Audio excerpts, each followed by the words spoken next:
नमस्कार, मी दिलीप देवराम जाधव, राहणार देवबाग, जिल्हा पालघरमधून आलो. तर माझ्या कविता आपल्या सर्वांच्या आयुष्यातील एक महत्त्वाची व्यक्ती, आपले आधारस्तंभ म्हणजे आपले वडील यांच्यावर आधारित आहे. तर माझ्या कवितेचे शीर्षक आहे बाप. निराशेच्या काळोखातून आशेचा किरण दाखवणारा तारा म्हणजे बाप. निराशेच्या काळोखातून आशेचा किरण दाखवणारा तारा म्हणजे बाप. न बोलता ही प्रेम हृदयस्पर्शी भावना व्यक्त करणारा मुककवी म्हणजे बाप.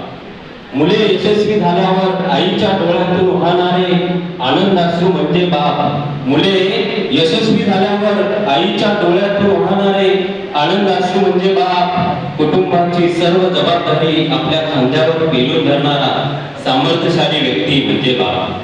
घराला घरपण, दाराला दारपण, भिंतींना प्राण देणारा अभेद्य आधारस्तंभ म्हणजे बाप. घराला घरपण, दाराला दारपण, भिंतींना प्राण देणारा अभेद्य आधारस्तंभ म्हणजे बाप. लेकीला तळ हातासारखी जपून दुसऱ्याला सोपवणारा दानशूर राजा म्हणजे बाप. स्वतः पाण्यात बुडून कुटुंबाच्या नावेला वर तरंगवणारा नावाडी म्हणजे बाप. स्वतः पाण्यात बुडून कुटुंबाच्या नावेला वर तरंगवणारा नावाडी म्हणजे बाप. लहानपणीच्या प्रत्येक गोड आठवणीतला अविस्मरणीय क्षण म्हणजे बाप. हृदयाचे धडधडणारे ठोके म्हणजे त्याचा आवाज. हृदयाचे धडधडणारे ठोके म्हणजे त्याचा आवाज. शरीराचा प्रत्येक श्वास म्हणजे बाप. झाडांची मायेची सावली, सूर्याचा उजेड म्हणजे बाप. झाडाची मायेची सावली आणि सूर्याचा उजेड म्हणजे बाप. त्याच्या प्रेमाला मोजण्यासाठी जगात कोणतेच नाही माप. त्याच्या प्रेमाला मोजण्यासाठी जगात कोणतेच नाही माप. किती सांगू बापाची महती, पडत आहेत अपुरे शब्द.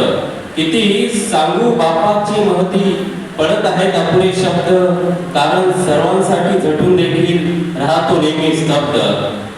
कुटुंबाच्या सुंदर बगीचा फुलून सुकलेल्या पानांसारखा गळून जातो. कुटुंबाचा सुंदर बगीचा फुलून सुकलेल्या पानांसारखा गळून जातो. गेल्यानंतरही प्रत्येकाच्या हृदयात प्रेमाचे अढळ स्थान निर्माण करून जातो. गेल्यानंतरही प्रत्येकाच्या हृदयात प्रेमाचे अढळ स्थान निर्माण करून जातो. धन्यवाद.